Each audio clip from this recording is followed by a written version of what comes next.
Namuomba Waluhya, for the first time, nataka mniruhusu niende kwa Mzee Atuoli,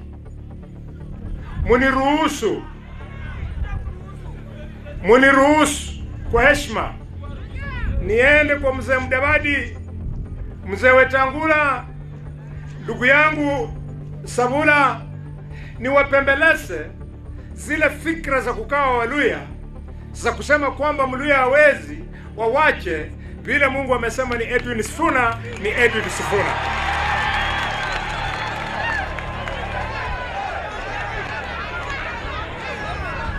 Waluhya,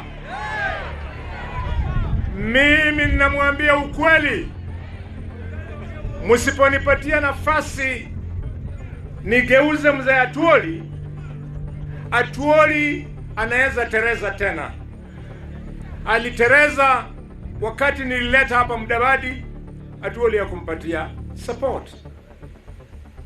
Wakati Ruto alikuwa anatafuta, Atuoli alingoja Ruto ashinde kwanza ndio aruke aende huko. Atuoli, please, I respect you. Wewe ni mzee wangu, wewe ni jirani yangu. Atuoli, listen to me. Hakuna mtu ambaye ni Mkenya na siye Mluhya mwenye atakuheshimu wewe mzee kwa sababu unadharau Sifuna.